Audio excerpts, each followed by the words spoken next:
Olá, galera! Hoje nós vamos falar sobre a taxa Selic.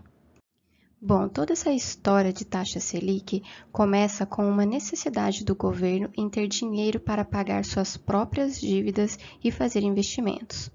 Bom, sabe aqueles gastos, investimentos públicos como construir estradas, escolas, hospitais, investir em segurança pública e tal? Bom, tudo isso precisa de uma fonte de recursos, uma fonte de dinheiro. A principal fonte de recursos do governo é a arrecadação de impostos, mas além da arrecadação de impostos, nós temos a emissão de títulos públicos pelo Tesouro Nacional. Na prática, é como se cada pessoa que comprasse um título público estivesse emprestando dinheiro para o governo, que em algum momento no futuro vai receber de volta esse dinheiro com juros. As operações com títulos públicos estão intimamente relacionadas com operações bancárias. Isso porque a grande maioria dos títulos do Tesouro é comprada por grandes bancos.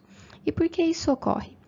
Por lei, todo banco é obrigado a depositar uma porcentagem de seus depósitos em uma conta no Banco Central. Na descrição desse vídeo vocês encontram um link para um outro vídeo sobre política monetária que explica certinho como isso ocorre.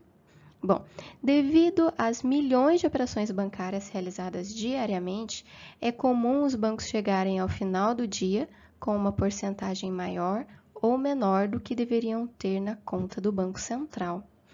Como os bancos são obrigados, por lei, a depositar esse percentual, eles se veem obrigados a pegar empréstimos com outros bancos para cumprir a lei. Bom, e é nessa história que os títulos públicos entram, porque eles são dados como garantias nesses empréstimos. Assim como você, por exemplo, pode oferecer a sua casa como garantia em um financiamento habitacional. E toda essa história de bancos e empréstimos serve para você entender o que significa a taxa Selic Over, porque na verdade a taxa Selic que você conhece e vê nos noticiários divide-se em duas: a taxa Selic Over e a taxa Selic Meta.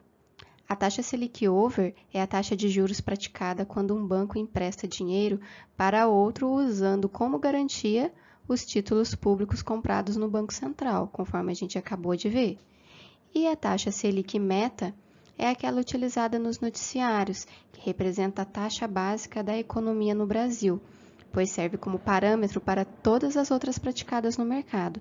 Nós dizemos que a taxa Selic Meta é a taxa de juros mãe da economia. A taxa Selic Meta é obtida pelo cálculo da taxa média ponderada dos juros praticados por todas as instituições financeiras brasileiras.